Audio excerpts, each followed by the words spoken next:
আগে যারা খারাপ কাজ করতো লিপস্টিক দিয়ে নখ পালিশ দিয়ে তারপরে মেকআপ টিকআপ করে এখন সব বাদ দিয়েছে, এখন বুরকা পরি খারাপ কাজ করে। ঠিক না ঠিক? আগে টিকটক ভিডিও করতো রেল রোডে যেয়ে, তারপরে গোয়াতখালিতে যেয়ে, ওরা সব বুরকা ছাড়া, আর এখন সব বুরকাওয়ালা। আমি বলেছি ওদের নাম দিছি আল্লাহওয়ালা ড্যান্সার। কি ড্যান্সার? মানে বুরকা একজনের বলছে যে ভাত খাবি না মুড়ি খাবি, তা বলছে ভাত খাই তারপর মুড়ি খাবো। তার মানে একটাও ছাড়বে। ওর বলা হইলো পর্দা করবা না টিকটক করবা, বলছে বুরকা পরি টিকটক করবো। বোঝা গেছ তো? এই সত্যি বলছি না মিথ্যা বলছি? আর যুবকদের অবস্থাও তো বলো। আজকালকের ছেলেরা বই নিয়ে আর বসে না, ও বাবা গুগলে সার্চ করিয়া পড়ি। ওরে কালের মেয়েরা কোরআন হাদিস ধরে না, আমার এখনকার মা বোনেরা কোরআন হাদিস পড়ে না। ওরে আমার একদিন 12 ঘন্টা বেলায় আমার সন্ধ্যা হইল, পাখি উড়ে যাওয়ার বুঝি সময় হলো, পাখি উড়ে যাওয়ার বুঝি সময় হলো। যদি বয়স হয় তাহলে তো বুঝতে পারবেন দাড়ি পেকে গেছে, চুল পেকে গেছে, চোখটা ঘোলা হয়ে গেছে, হাঁটতে কষ্ট হয়, সোজা মানুষটা কুজা হয়ে গেছেন, শরীরটা চলে না, বুঝতে পারবেন। কিন্তু এই আঙ্কালে কি বোঝার কোনো সুযোগ আছে? না, সুযোগ নাই।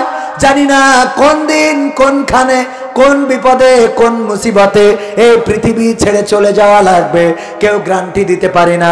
সুতরাং আল্লাহর জন্য পরিবর্তন হওয়ার দরকার আছে না নাই? আমার আল্লাহ বললেন কাইফা তাকফুরুনা বিল্লাহি ওয়া কুনতুম আমওয়াতান ফাআহইয়াকুম সুম্মা ইউমিতুকুম সুম্মা ইউহয়িকুম সুম্মা ইলাইহি তুরজাউন। আমার আল্লাহ বলছেন ওগো আমার বান্দারা, কোন জিনিস তোমাদেরকে আমি আল্লাহ সম্বন্ধে উদাসীন করে দিল, ভুলিয়ে দিল, অস্বীকারী বানিয়ে দিল, আমার সাথে কুফরি কেন করো? অথচ তোমাদের কোনো অস্তিত্ব ছিল না, তোমাদের কোনো প্রাণ ছিল না, তোমাদের জীবন ছিল না। আমি তোমাদের জীবন দিলাম, আবার একদিন আমি তোমাদের মৃত্যু ঘটাবো, আবার একদিন আমি তোমাদের পুনরুজ্জীবিত করব। বেলা শেষে ফিরে যাওয়া লাগবে কার কাছে? ফেরা লাগবে না? লাগবে না। আল্লাহর কাছে যদি যেতে হয়, আল্লাহর কাছে যদি দাঁড়াইতে হয়, তাহলে প্রস্তুত হওয়ার দরকার আছে না নাই? সূরা আল ইমরানে আল্লাহ বলেছেন ইয়া আইয়ুহাল্লাযীনা আমানুত্তাকুল্লাহ হাক্কা তুকাতিহি ওয়া লা তামুতুন্না ইল্লা ওয়া আনতুম মুসলিমুন। আল্লাহ বলছেন ওগো ঈমানদারেরা, তোমরা একটু শুনে নাও, যারা ঈমানের দাবিদার, তোমাদেরকে বলি আল্লাহকে ভয় করো যেমন তাকে ভয় করা উচিত।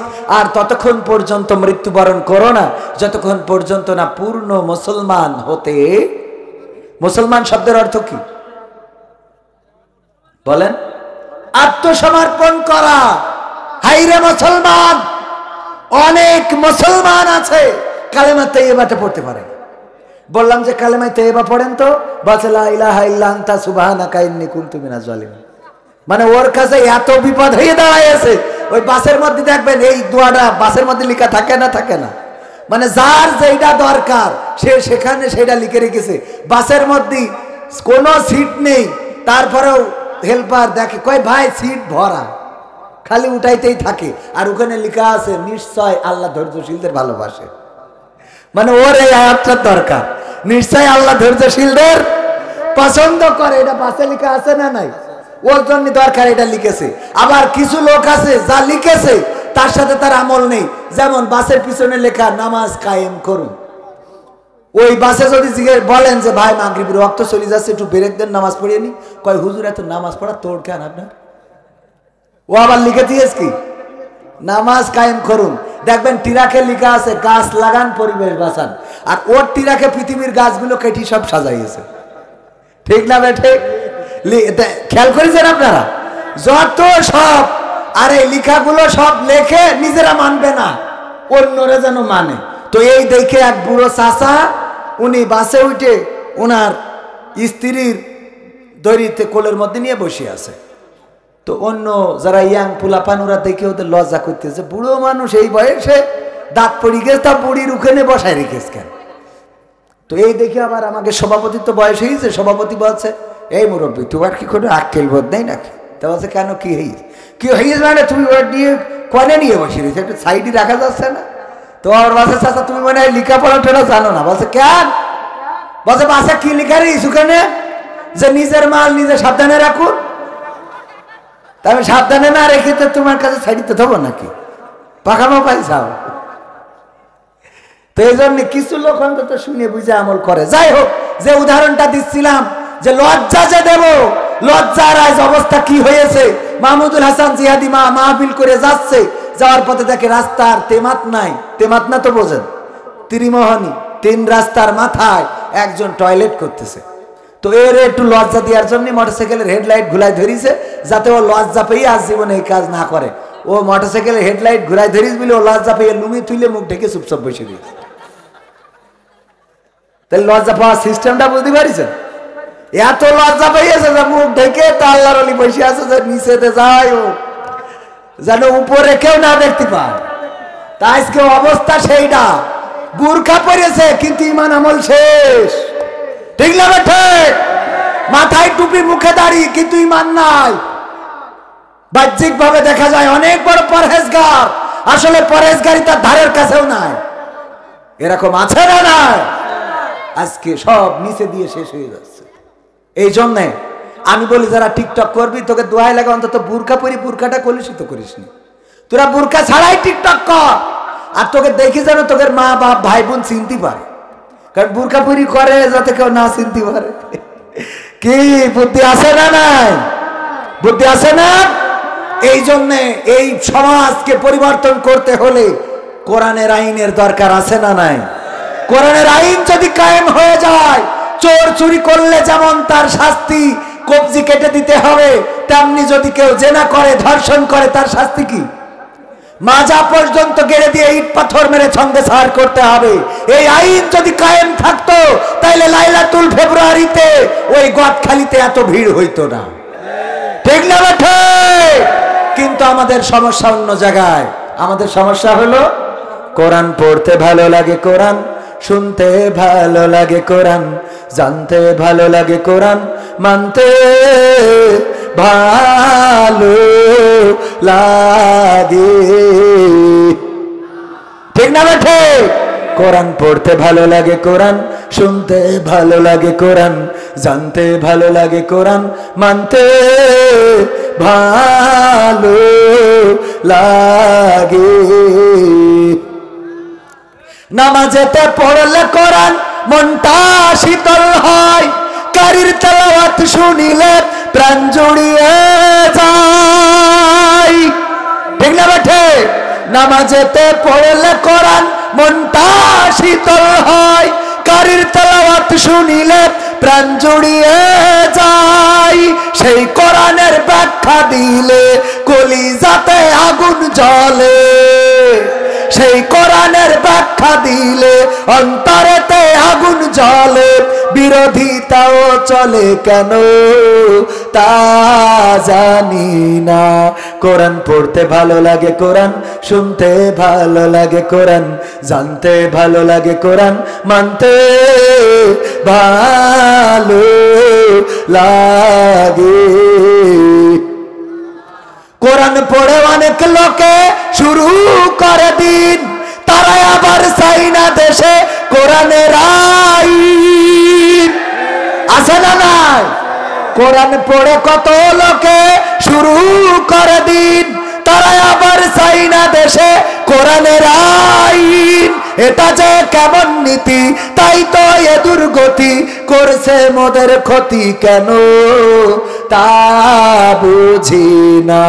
কোরআন পড়তে ভালো লাগে, কোরআন শুনতে ভালো লাগে, কোরআন জানতে ভালো লাগে, কোরআন মানতে ভালো লাগে।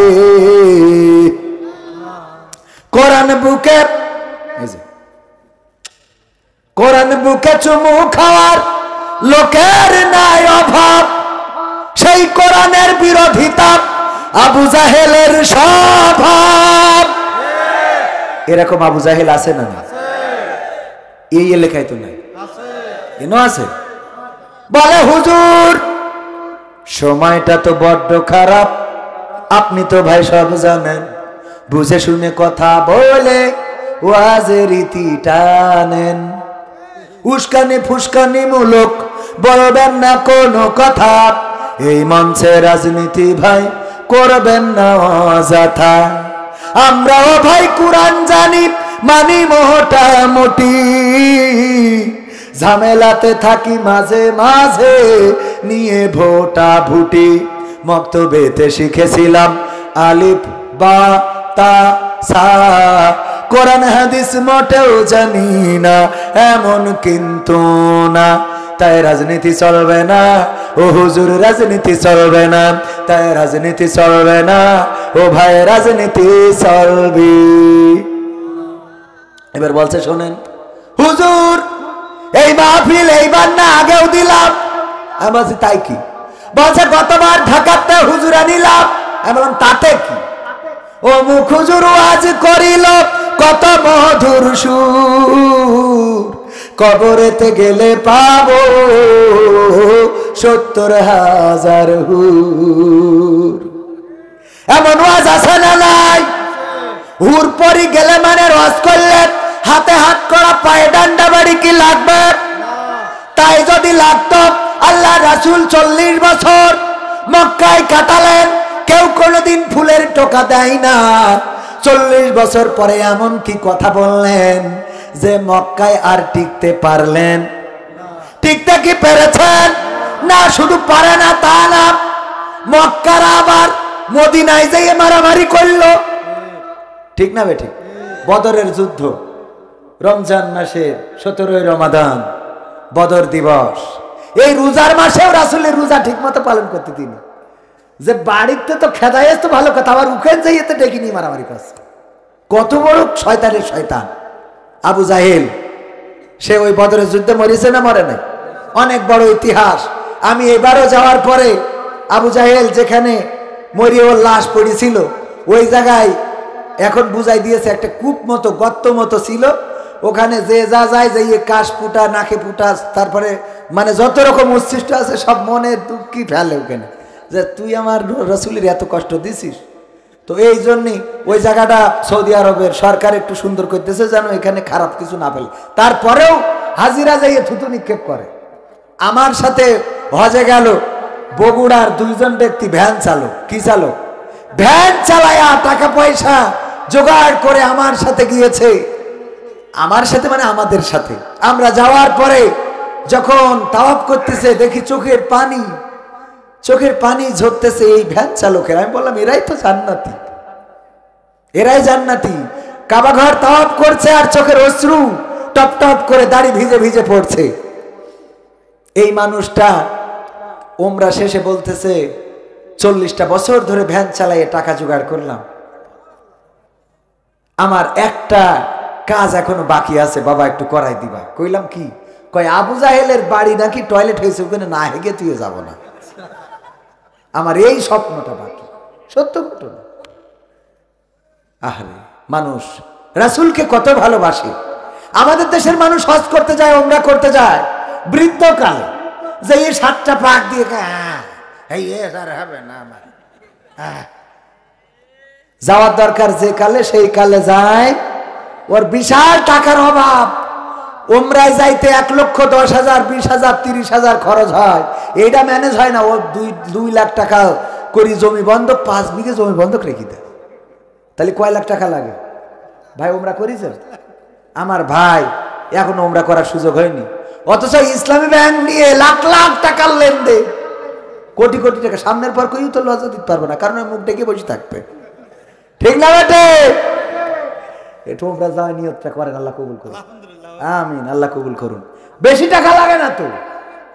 আর যাই ওখানে যদি খুব অভাব পড়ে যায়, নামাজ শেষে ওই ফকিররা দাঁড়ায় থাকে, হাত পেতে দাঁড়ায় থাকবে, যা মনে করেন খরচ হলো আবার উঠে নিয়ে চলে আসা যাবে। আমার আব্বা মারা যাওয়ার পরে এক চাচা আমার বলছে যে আমি আমাদের কত করে বললাম যে তুই আমার একটু নিয়ে চল, মাহফিলে নিয়ে যে আমার একটা চলার রাস্তা করে দে। তাই বলছে আপনার কোনো কুরআন হাদিসের জ্ঞান নেই, আপনি মাহফিলে যাই কি করবেন? বলছে তোর আব্বার সে বুদ্ধি দিয়েছিলাম। কি বুদ্ধি? বলছে আমি যাইয়ে চেয়ারে চোখ বুঝে বসে থাকবো, আপনি ওয়াজ শেষে বলি দেবেন যে এক কানা আমার মোটরসাইকেলের তলে পড়ছিল, তা ধরে নিয়ে আসি, যে যা পারেন 2-5 টাকা করে দেন। বুদ্ধি দেখেছেন কত? শয়তানি বুদ্ধির মানুষের তো অভাব নেই। একজন মারা যাওয়ার সময় সন্তানদের ওসিয়াত করতেছে, আমি মারা যাওয়ার পরে আমার লাশটা তোরা করবে কি, পুরনো গোরস্থানের কাপড় চুরি করে এনে আমার দাফন কাপন করবো। তা বলছে আব্বা সুদ খেয়ে এত টাকা বানাইছাও, ইসলামী ব্যাংকের এজেন্ট ব্যাংক নিয়ে এত টাকা বানাইছাও। সারাটা জীবন আল্লাহর নাফরমানি করেছে, মারা যাওয়ার সময় সন্তানদের ওসিয়ত করলো, গো সন্তানেরা আমি মারা যাওয়ার পরে আমার লাশটা পোড়াবা, তারপরে ছাই বানাবা, তারপরে যেদিন বিকট ঝড় হবে ওই ঝড়ের দিনে আমার লাশটার ছাইটা উড়াইয়ে দিবা। কোন কোন হাদিসে এসেছে উনি ওসিয়ত করেছে বাতাসে উড়াই দিবা এবং পানিতে সাগরে ভাসিয়ে দিবা, দুইটা কাজ করে দিবা। আল্লাহ রাব্বুল আলামিন এই ছাই বানানোর পরেও তারে বানাইতে পারবে না, পারবে না। আল্লাহ বললেন কোন, সাথে সাথে ফায়া কোন হয়ে গেল। আল্লাহ বললেন ও আমার বান্দা তুমি এমন ওসিয়ত কেন করেছিলে? তোমার লাশটাকে পুরানো হবে, ছাই বানানো হবে, তারপরে উড়ানো হবে। ওই লোকটি বলল আল্লাহ আমি সারাটা জীবন তোমার নাফরমানি করেছি, সারাটা জীবন তোমার হুকুমের বিরুদ্ধে চলেছি, তোমার গোলামি করি নাই, শয়তানের গোলামি করেছি। ওগো আল্লাহ আমি এটা বিশ্বাস করতাম যে একদিন তুমি আমাকে ধরবা, আর ধরার পরে আমার খারাপ কাজের জন্য শাস্তি দিবা। এই কারণে তোমার ভয়ে আমি আমার সন্তানদেরকে বললাম আমার এই লাশটা পুড়াবা, ছাই বানাবা, তারপরে উড়াইয়া দিবা। আমার আল্লাহ বললেন তোমার মনের মধ্যে আমার এই ভয় থাকার কারণে আমি তোমার গোটা জিন্দেগির গুনাহ ক্ষমা করে দিয়ে তোমাকে জান্নাতের বাসিন্দা হিসাবে কবুল করে নিলাম। ভাইরা আমার, এখানে আমরা যারা এসেছি এই মাহফিলটা কারো নাজাতের হয়ে যাবে, আবার এই মাহফিলটা কারোর বিরুদ্ধের সাক্ষী হয়ে যাবে, ঠিক না ঠিক? এই কোরআন একজন মানুষের পক্ষে সাক্ষ্য দেবে, আর রমজানের রোজা একজন মানুষের পক্ষে সাক্ষ্য দেবে। দুইটা জিনিস হুজুররা আছে, আমি যদি ভুল বলি হুজুররা বলতে পারেন না এমন কথা হাদিসে নাই। আল্লাহ রাসূল বলছেন কিয়ামতের ময়দানে কোরআন বলবে ও আল্লাহ আমি তোমার বান্দাদেরকে রাত জাগিয়ে রেখেছিলাম, ঘুমাতে দেই নাই, নির্ঘুম রাত কেটেছে তাদের, কোরআন তেলাওয়াত করেছে, কোরআন পড়েছে, কোরআন শুনেছে, কোরআন কায়েমের আন্দোলনের জন্য সময় ব্যয় করেছে। কোরআন বলবে আমি তার নির্ঘুম রাত রেখেছি, এই জন্য আল্লাহ তুমি তাকে ক্ষমা করে দাও। আর রমজানের রোজা বলবে ওগো আল্লাহ আমি তাকে উপবাস রেখেছিলাম, তাকে শারীরিক যৌন চাহিদা থেকে আমি তাকে বিরত রেখেছিলাম, সুতরাং আমি সুপারিশ করছি আল্লাহ তুমি এই বান্দাকে ক্ষমা করে দাও। আল্লাহ রাসূল বলছেন রমজানের সুপারিশ এবং পবিত্র কোরআনের সুপারিশ আল্লাহ গ্রহণ করে নেবেন এবং ওই বান্দার ক্ষমা করে দিয়ে জান্নাতের মালিক করে দিবেন। বলেন সুবহানাল্লাহ। সেই কোরআনের সুপারিশ পাওয়ার দরকার আছে না নাই? আল্লাহ বলছেন ওয়াইযা কুরিয়াল কুরআনু ফাসতামিউ লাহু ওয়া আনসিতু লাআল্লাকুম তুরহামুন। আমার আল্লাহ বলছেন যখন তোমাদের সামনে কোরআন পড়া হয়, কোরআন থেকে তেলাওয়াত করা হয়, কোরআন থেকে বলা হয়, তখন তোমরা তোমাদের হৃদয়ের কান দিয়ে চুপ থেকে শোনো, যাতে করে তোমাদের উপরে আল্লাহর রহমত বর্ষণ হতে পারে।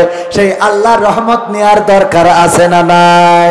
আর মাত্র কয়েকটা মিনিট মা বোনেরা এসেছেন, আল্লাহ মা বোনদের ব্যাপারে বলেছেন ওয়াকারনা ফি বুয়ুতিকুন্না ওয়ালা তাবাররাজনা তাবাররুজাল জাহিলিয়াতিল উলা।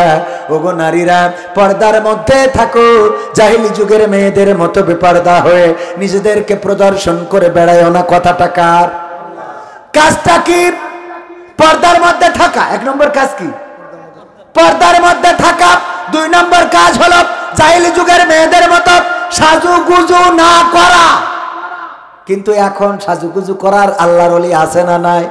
এত সাজা সাজে বিউটি পার্লার গুলো উন্নয়নের একটা অংশ, ঠিক না বেঠিক? ঘরে ঘরে বিউটি পার্লার আছে না নাই? আছে না নাই? ঘরে ঘরে বিউটি পার্লার। তোদের হাজার বলেও সোজা করতে পারবে না। সোজা করা যাবে বলেন? এক মাস, চার মাস, শোল মাছ আপনারা কি বলেন? টাকি মাছ চেনেন কিনা? এখন তো এগুলো আর পাওয়া যায় না, তো চেনবেন কি করে? আগের সময় হ্যাঁ আমলি ক্ষমতা আসার পর পাওয়া যাচ্ছে, দূরও না, মানে এই আধুনিক যুগ আসার পর পাওয়া যাচ্ছে না। ঠিক না বেঠে? এই মাছগুলো এখন পাওয়া যায়। এই যুবক, তোদের নেটওয়ার্কের কি সমস্যা কদিন? হ্যাঁ, আমার গলা ভালো নেই, অসুস্থ মানুষ, এখানে বুক চেপি ধরি কথা করছি, আর তোরা কথার মধ্যে ডিস্টার্ব করছিস মানে কি? তোকে তো মায়া দেয়া বলে কিছু নেই, তোকে তো প্রেমও হবে না, বিয়ে তো দূরের কথা। ঠিক না বে ঠিক? একটু মায়া মহব্বত থাকার দরকার আছে না? যাকে ধরের মধ্যে মায়া নেই। আমি কথা বলছি, কষ্ট আছে, এটা কি বুঝতে পারছেন আপনারা? তা আমি কাদের জন্য কথা বলছি? আমার জন্য? যা আমি জানি তা তো জানি। আমি এখানে নিঃশ্বাস নিলেই একটা সুসের মতো, মানে লাঞ্চ ইনফেকশন হয়েছে। এর আগেও একবার লাঞ্চে পানি হয়েছিল, পিছন দিয়ে সিরিঞ্জ দিয়ে বের করা হয়েছিল, আবার সেটা মনে হচ্ছে ঘুরে এসেছে। তো ডাক্তার বললো যে একটু রেস্ট করতে হবে। তা বললাম যে এখন ইনকামের সময়, অন্তত রোজার মাস না পড়া পর্যন্ত মনে হয় রেস্ট করা হবে না। হ্যাঁ, মানে সত্যি কথা যেটা সেটা বললাম। এই সত্যি কথা সবাই কবে না বলবে? উখানে বলছে হুজুর এক্ষুনি শেষ করে দিলি হবে না, আরো চালাইতে হবে। আমি বললাম আর এক জায়গাতে বায়না নিয়ে তুই ওরা তো কাটি করবে আমার। ঠিক না ভাই? ঠিক। তো এই জন্য যাই হোক, একটুখানি থাকা যাবে না? টাকি মাছ, স্যাং মাছ, শোল মাছ, আর একটা ধুরা সাপ। কি সাপ? ঢোড়া সাপ। দুইজনে বন্ধু পাতাইছে। বন্ধু পাতানোর পরে গল্প করতে করতে যাচ্ছে। টাকি মাছ বলতেছে এবার রোজার মাসে আমাদের মন্ত্রী বলেছে যে তোমরা বড়ই দিয়ে আর পেয়ারা দিয়ে ইফতারি করবে, এটা ভালো না খারাপ? সাপ বলছে কে খেজুরের কি এত অভাব পড়ে গেছে? দুজনেই গল্প করছে, আর ওই সাপ এরাম এরাম করছে। তো মাছ বলতেস কি ভাই রে, তুই একটু সোজা হয়ে চল, তোর তো এই যে এরাম এরাম করছিস, আমি তো তোর কাছেই যেতে পারছি না, তাহলে বন্ধু পাতায় লাভ হইল কি? এই কথা বলার পরে আবার কিছু দূর গেছে, যাওয়ার পরে টাকি মাছ বলছে তুই একটা গল্প বল। বলছে আমি কি গল্প বলবো? আমার গল্প বলার মতো তেমন কিছু নেই, তবে একটা বিষয় দেখেছি যে বাংলাদেশে, আমাদের দেশে, ওই যে যখনই কোনো বাস অ্যাক্সিডেন্ট করে তখন ওইটার ড্রাইভিং লাইসেন্স থাকে না, ওইটার রোড ট্যাক্স থাকে না, ওইটার কাগজপত্র থাকে না, ওইটার ফিটনেস থাকে না, আর অ্যাক্সিডেন্ট করার আগ পর্যন্ত কেউ ধরতে পারে না। ঠিক না ভাই? ঠিক। অ্যাক্সিডেন্ট করার আগ পর্যন্ত ধরতে পারে না। অ্যাক্সিডেন্ট করার পরে ওই বেইলি রোডে আগুন লেগে গেছে, ওইটা লাইসেন্স নেই, কাগজপত্র নেই, এই নেই তাই নেই, সব যখন পুড়িয়ে যায়, আগুন ধরে যায়, তারপরে খুঁজে পায়। আর এতদিন কি করে? কথা কয় না। এতদিন কি করে? এতদিন কনে কি করে আজ আর বলবো না, অন্যদিন এসে বলবানে, সময় যেহেতু অল্প। তো এই মাছ বলতেছে দোস্ত, তারপরে কি বলছে? তারপরে যা বলবো। ওদিক মাছ বলছে তুই যে গল্প করছিস আমার কান পর্যন্ত পৌঁছচ্ছে না, কারণ তুই তো এই করতেছিস, কে সোজা হয়ে চলতে পারিস না। ওর এই কথা বলার পরে সাপ বলছে তোর সাথে আমার কাটাকাটি, তোর সাথে বন্ধুত্ব করার দরকার নেই। বইলে সাপ একদিকে, মাছ একদিকে। সাপ যেয়ে জাল পেতে তুই আমার ভাইজান, ওই জালে বেঁধে গেছে। বেঁধে যাওয়ার পরে জালে যদি সাপ বাঁধে, মাছ আর বাঁধ, ও তো বিপদে পড়ে আছে যে কেউ যদি উদ্ধার করে, কিন্তু ও ডাকতেছে বাঁচাও বাঁচাও, আর সাপরা মনে কাছে গেলেই পরে ধরবে, এই মাছরা মনে কাছে গেলেই ধরবে। এই জন্য কেউ জালের কাছে আসে নাই। ভাই মাঠে যেই দেখে মাছ বাঁধা কি সাপ বেঁধেছে, এই জন্য এই সাপের ধরি টান টেনে করে মেরে আলির পরে থুয়ে দিয়েছে। ওই মাছ আবার ঘুরতে ঘুরতে যেই দেখে আলির পরে একদম সোজা। বলছে ওরে আমার দোস্ত, তোর আমি একসাথে চলার সময় কত বললাম যে একটু সোজা হয়ে চল, এখন তো ঠিকই টান টেনে হয়েছে। ঠিক না ভাই? ঠিক। এখন তো ঠিকই টান টেনে, তাহলে এতদিন ধরে যে বললাম আমার সাথে চলার সময় একটু সোজা হয়ে চল, তা না। সোজা হয়েছে না হয় না? আমার যুবকেরা, তরুণেরা, কিশোরেরা, মায়েরা, বোনেরা, মুসলমানেরা, হিন্দুরা, বৌদ্ধরা, খ্রিস্টানেরা, সব সোজা হয়ে যায়। ওই সময় আর কারো কোনো ক্ষমতা থাকে না, ওই সময় আর কারো কোনো পাওয়ার থাকে না, কারো কোনো চেয়ার থাকে না, কারো কোনো কাপড় থাকে না, সব একাকার হয়ে যায়। ওই সময় টান টেনে সোজা হয় না। এবার এই সোজা হওয়ার পরে শুধু সোজা হয় না, একটা উদাহরণ দিলেই বুঝবেন। একজনের বউ বিয়ে হওয়ার পরে মুখে দাড়ি থাকার কারণে ওর সাথে ঘর করবে না, এই জন্য যাইতে চায় না শ্বশুর বাড়ি। আর যদি যায় ও আলাদা ঘরে ঘুমায় আর এ এক ঘরে ঘুমায়। এই জন্যে স্বামী, আমার ভাইজানের তো দাড়ি নেই, আরে দাড়ি আছে, মনে করেন সভাপতি সাহেব, উনি কি করেছে, বউ যেন ঘরে এসে শোই, এই জন্য তাবিজ নীতি গেছে পীর সাহেব আটরশিতে তাবিজ এনেছে, কাজ হয় নাই। গেছে চরমনায়, তাবিজ এনেছে, কাজ হয় নাই। গেছে জামাত ইসলামের নেতার কাছে, তাবিজ এনেছে, কাজ হয় নাই। গেছে হেফাজতের কাছে, তাবিজ এনেছে, কাজ হয় নাই। গ্রামের এক হুজুর মসজিদ ইমামতি করে, ওর বলছে যে ভাই রে, বিয়ে করি বড্ড কষ্টে আছি রে। কেন? তা আমার বউ আমার ঘরে শোয় না। কেন? কয় আমার মুখে দাড়ি, এই নিয়ে ঝামেলা। তা বলছে আমি একটা তাবিজ করে দেবো। তা বলছে তা দেওয়া, তো তাবিজ করি দিস। ও তাবিজ করে দেওয়ার পরে এইবার ওইটা বালিশের নিচে রেখেছে, ওই দিনই বউ ঘরে এসে শুয়েছে। আরে বাবা, আনন্দ দেখে কিনা। সকালবেলা গোসল করি, পরে চলে গেছে বাজারে, যেয়ে মাছ, শৈল মাছ, বইল মাছ, গরুর গোশ, মুরগির গোশ, হাতির গোশ, উঠির গোশ, ভেড়ার গোশ, কুত্তার গোশ, যা পেয়েছে গড়ে সব কিনে এনেছে। এই নিয়ে স্ত্রীর বলছে রান্না করো। তা বলছে কে? বলছে রান্ধো, আমি একজন দাওয়াত করতে আইছি। বলছে কার দাওয়াত করেছ? এত বাজার করেছ কার জন্য? বলছে রান্ধো, আসলে বুঝতে পারবা। কয় না, আগে বলতে হবে কাদের জন্য এত বাজার, এত কেন রান্না করা লাগবে? কয় কারোর জন্য না, আমার গ্রামের ইমাম সাহেবের জন্য। গ্রামের ইমামকে কেউ এত পদের রান্না করে খাওয়ায় নাকি? বাইরেতে কবির বিন সামাদ আসলেও এক কথা ছিল, বলছে না খাওয়াবো। কারণ আছে। কি কারণ? কারণ আছে, তুমি আগে রান্ধো, তারপরে বলবো। মেয়েরা একটু বেকা হাড়ের তৈরি, ওরা একটু বেকা স্বভাবের, কয় না বললে রানবো না, রান্না করব না। বলছে দেখো, আমি যে হুজুরির কাছ থেকে তাবিজ করে এনেছি, আনার পরে তুমি আজকে যে হুজুরির তাবিজের বরকতে আমার ঘরে এসে শুইছাও, আমার কলিজাটা ভরে দিছাও, আজকে সেই হুজুরির দাওয়াত করে আজকে খাওয়াবো, এই জন্য এত বাজার। বলছে এই ঘটনা? বলছে এই ঘটনা। শুধু তাই না, কেন দাওয়াত করেছি? আমি আট্রসি গেলাম, ফুরফুরা গেলাম, চরমনায় গেলাম, জামাতে গেলাম, হেফাজতে গেলাম, কত হুজুর মৌলবী মাওলানার কাছে গেলাম, কত তাবিজ পানি পড়া নিয়ে আসলাম, কাজ হয় নাই। আর গ্রামের ইমাম সাহেবের তাবিজ আনলাম, আর তুমি আমার ঘরে শুইছাও। এরপরেও তুমি কি মনে করো না যে হুজুরির দাওয়াত করে খাওয়ানোর দরকার আছে? কয় আমি হুজুরির তাবিজি আইছি, এটা তোমার বলিস কিটা? কয় বলিস কিটা? তুমি তো গত রাত্রি এসে শুইছাও মাঝরাতি, আমি নিজে পুরো মান। ওরে না, গতকালকে আমি যেই ঘরে শুই, ওই ঘরে সিংকেটে চোর ঢুকেছে। চোর ঢুকার পরে ওই ঘরের মধ্যে আইলা বাইলা সোনা দানা, টাকা পয়সা, টিভি, ফ্রিজ যা ছিল সব বের করে নিয়ে গেছে। লাস্টে আমার দিকে তাকাচ্ছে, আর কিছু যখন নেই, আমি মনে করলাম আমারও কি নিয়ে যায়, তাই ভয়তে তাড়াতাড়ি করে এই ঘরে চলে আইলাম। বোঝা গেছ তো? আমি কারোর তাবিজে আসি নাই। স্বামী বলছে ওরে আমার স্ত্রী রে, তুই তো সেই আমার ঘরে ঠিকই আসলি, কিন্তু ঘরটা খালি করার পরে তুই যদি যখন সিং কেটেছে তখনও আসতিস, তাও অন্তত কিছু সম্পদ রক্ষা হতো না? কথা কয় না? হতো না। তেমনি ভাবে ওগো আমার যুবকেরা, ওগো আমার তরুণেরা, ওগো আমার কিশোরেরা, ওগো আমার মায়েরা, ওগো আমার বোনেরা, সবাই ঠিকই সুজা হয়ে আল্লাহর রাসূলের কাঁধে চড়ে বিসমিল্লাহি ওয়ালা মিল্লাতি রাসূলিল্লাহ বলে রাসূলের কাঁধে তুলে দেওয়া হয়। এমন একটা সময় কবরে রাখা হয় যে কবরে থাকা ফেরেশতারা বলে ঠিকই এই ঘরে আসলি, কিন্তু সব খালি করে তারপরে আইছিস। ঠিক না বেঠে? তোর তো আর কিছু অবশিষ্ট নেই। আর কটা দিন আগে গুছাই গাছাই আসার দরকার ছিল না? এখন যাদের হুজুর ভালো লাগে না, ওয়াজ ভালো লাগে না, কোরআন ভালো লাগে না, হাদিস ভালো লাগে না, আল্লাহর পথে চলা ভালো লাগে না, রাসূলের পথে চলা ভালো লাগে না, আমার ভাইজানের দাড়ি ভালো লাগে না, এরকম আছে না নাই? দাড়ি রাখলি চুলকা, নিজেরও চুলকায়, অন্যের দাড়ি রাখা দেখেও চুলকায়। এরা ভাই ভালো মানুষ, কিন্তু ভাইরা কোনো উঠে পারিনি, উঠবে না।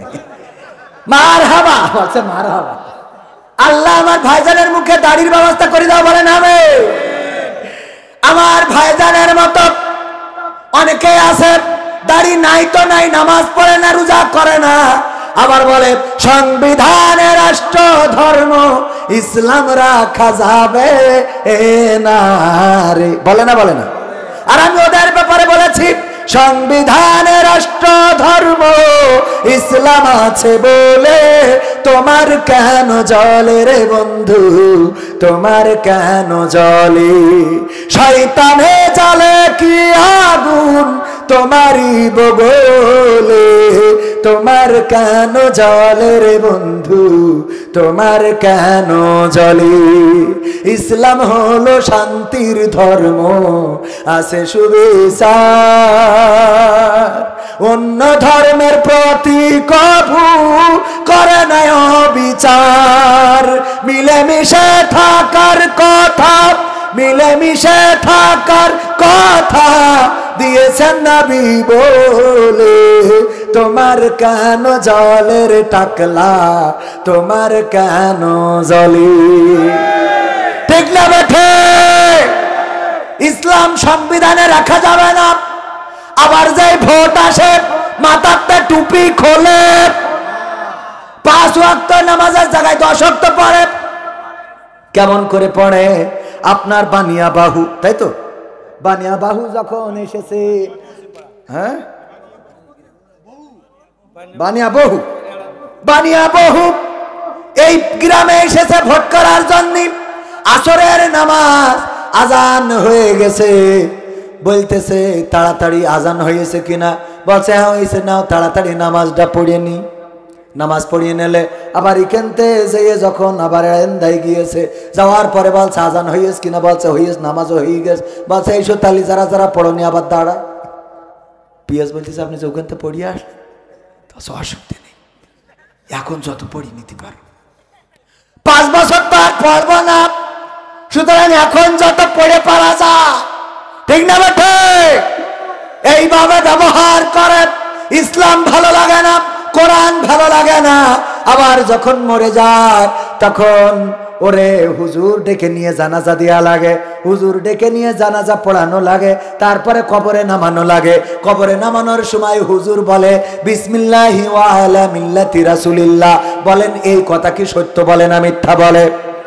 যেই ব্যক্তি দুনিয়ায় থাকতে আমার রাসূলের পথে তো চলেই নাই, আমার রাসূলের সুন্নাত দাড়ি রাখে নাই, আমার রাসূলের সুন্নাত টুপি পরে নাই, আমার রাসূলের সুন্নাত পাঞ্জাবি গায়ে দিলে কয় হুজুর কাপড়ের দাম বাড়বে না কেন? একা যে 3 জনের জামা হইতো তাই একা গাইতে বসে আছেন। তা আমি কই আমরা নাই 3 জনের তো একা গাই দিছি, এটা ঠিক। তা তোমাদের ওই নায়িকারা যে একটুক একটুক পরে ওসব কাপড়গুলো কনে যাবে? ঠিক না বেটে? ওরা যে একটুক একটুক পরে ও কাপড়গুলো তো আমরা কভার করতেছি, তা না হলে তো দেশ তো বেকায়দা দেউলিয়া হয়ে যেত, ঠিক না বেটে? ওরা ছোট ছোট পরে, ওতে খুব ভাল লাগে হাঁকি থাকে। পাকামো আসে না নাই? আর আমরা জুব্বা পড়লি রে বাবা, মিজাজের মুখের মধ্যে মানে কুত্তায় মুতিতে তাকানোর খায় জানে। টুপি পরে একজন গেলি ওনার মানে হাও মাও শুরু করে দেয়, হুজুর আসলো কেন? হুজুর আসলো তোমার উড়োই দিয়ে আসেননি, পাকামো কোথাকার। এক কলেজের টিচার ধরা পড়িয়েছে, সাথে পিস্তল নিয়ে তো স্কুলে যায়। স্কুল না কলেজে, দেখেছেন না আপনারা? ওর বাড়ি সার্চ করিয়ে খুনটা খুঁদায়, মানে অস্ত্র মারামারি করার, আমরা সব নামও জানি না। চাইনিজ কুরুল, তারপরে থাইল্যান্ডি কুরুল, ইংল্যান্ডের কুরুল, আমেরিকার কুরুল, লন্ডনী কুরুল, এসব অনেকগুলো পাওয়া গেছে। ওইগুলো যদি কোনো দাড়িওয়ালা টুপিওয়ালার কাছে পাওয়া যেত, শুনুন আপনার কিন্তু আমি আপনার নিয়ে আমার কোনো ওয়াজ নেই, না না না, আপনি মন খারাপ করেন, আপনার এখনো উঠে পারেনি, উঠবে, আল্লাহ কবুল করুন, আল্লাহ কবুল করুন, বলেন আমিন। আমার ভাই, কলিজার ভাই, ও আপনার চাচা, চাচার অবস্থা খারাপ, চাচার তো এখনো সবাই ভাই বলে।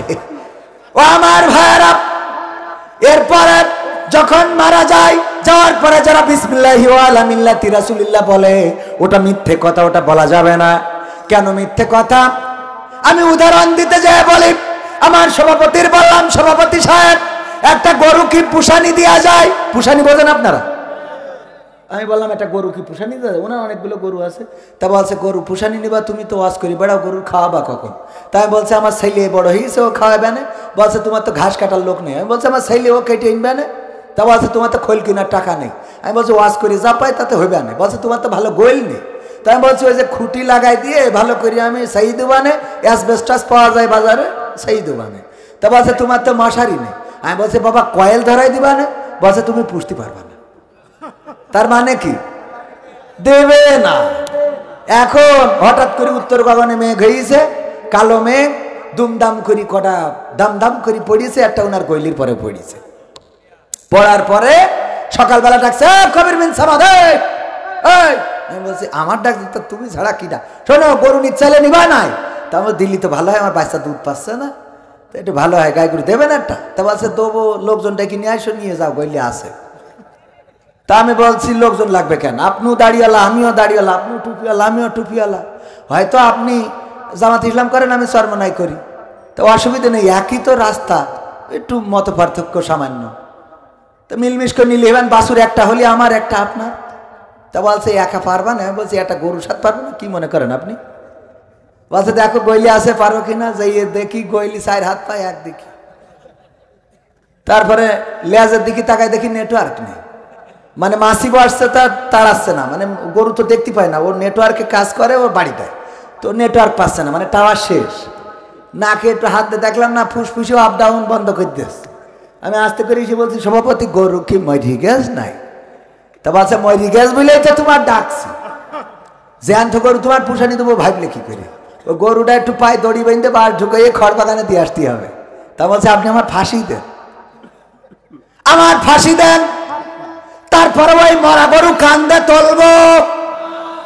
বেঁচে থাকতে বললাম গরু দেন, কত কাহিনী, ওরে বাবা খাওয়াতে পারবা না, ঘাস নেই, টাকা নেই, খোল নেই, ভুসি নেই, আর মরে যাওয়ার পরে বলেন লোক ডেকে আনো, তারপরে তার খড় বাগানে নিয়ে যাও না, নিয়ে যাব না।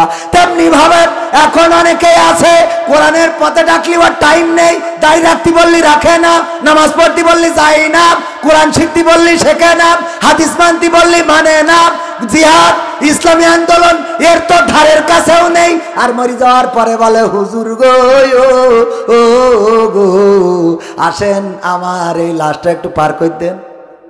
কথা কি বোঝা গেছে? এখন ওই মরা লাশ কি আর কান্দে তোলা যাবে? আমার রাসূল কি কান্দে নেবে? এই জন্যে যারা বোঝে তারা যে কবরে যে বলে না বিসমিল্লাহি ওয়া আলা মিল্লাতি রাসূলিল্লাহ, ওরা করে কি? ওরা আগে দেখে যে এ কোন পন্থী, যদি দেখে যে ও ভারতপন্থী তাইলে বলে বিসমিল্লাহি ওয়া আলা মিল্লাতি নরেন্দ্র মোদী, বিসমিল্লাহি ওয়া আলা আমেরিকা পন্থী হলে বিসমিল্লাহি ওয়া আলা মিল্লাতি বাইডেন, আর রাশিয়া পন্থী হলে বিসমিল্লাহি ওয়া আলা মিল্লাতি পুতিন, যদি মিশর পন্থী হয় বিসমিল্লাহি ওয়া আলা মিল্লাতি আব্দুল ফাত্তাহ আল সিসি, যদি মায়ানমার পন্থী হয় বিসমিল্লাহি ওয়া আলা মিল্লাতি ওং সাং সুচি, আর অন্য মানুষের নাম করলে কাটি খুলি দেবে, দরকার নেই। ঠিক আছে না বাজান?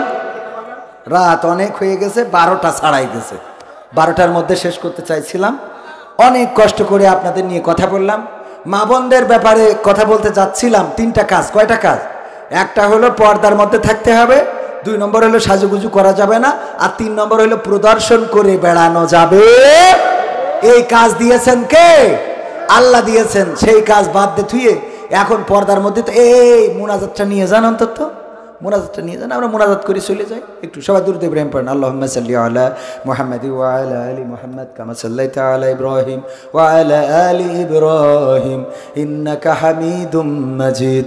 আল্লাহুম্মা বারিক আলা মুহাম্মাদ ওয়া আলা আলি মুহাম্মাদ কামা বারাকতা আলা ইব্রাহিম ওয়া আলা আলি ইব্রাহিম ইন্নাকা হামিদুম মাজিদ।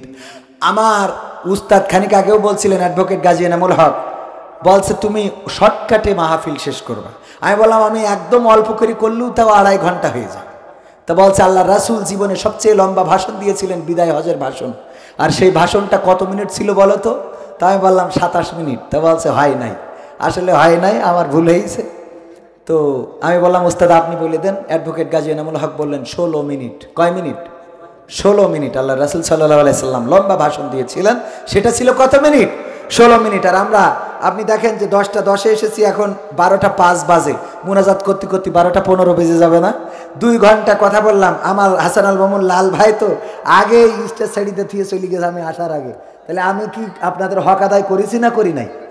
আমি হক আদায় করেছি। এখন যদি আমি আপনাদের কাছে আরেকটুখানি দাবি জানাই, আপনারা রাখবেন? রাখবেন? এই যুবকদের জন্য পকেটের মধ্যে যা বিড়ি খাওয়ার টাকা মাকা আছে আরেকবার একটু ঝাড়ামি দেবো, দেবো, দেবো, দেবো। প্যাকেট নিয়ে যাচ্ছে, হ্যাঁ? লাগবে না? লাগবে না? লাগবে না। আপনার পক্ষ থেকে 10 ব্যাগ সিমেন্ট করেন মসজিদের জন্য। আমার বড় ভাই ইসলামী ব্যাংকের প্রোপাইটার কোন বাজারে যান? গোয়ালদার। আমি আবার ঠিক মতো আসতে পারি না, তো আমার ওই ইনচার্জে ও আসে, আমি ঠিক মতো আসতে পারি। ভাইজান 10 ব্যাগ সিমেন্ট দিলেন, কয় ব্যাগ? মসজিদের জন্য আল্লাহ কবুল করুন, বলেন আমিন। আর আমি আজকেই দেখলাম জীবনে কোনো এক মাহফিলে টাকা চাচ্ছি, তা বলছে টাকা লাগবে না। আর অধিকাংশ মাহফিলে টাকা তুলে কইল যে ভরি দেওয়ার পরেও 6 লাখ টাকা এক জায়গায় কালেকশন হয়েছে, তারপরে বলছে হুজুর এই আমাদের কালেকশন মন মতো হইল না। তারপর তোদের মন ওই রাসুলির ওই কথা, ওই ফুরাত নদীর সেই শোনা হয়ে যাবে, তা তোদের মন ভরানো সম্ভব না। এরকম আছে না নাই? আল্লাহর শুকরিয়া আদায় করলে নিয়ামত বাড়িয়ে দেন কে? আপনারা যা দান করেছেন তাতে ওরা সন্তুষ্ট, আর আপনাদের কাছে বিরক্ত করতে চায় না।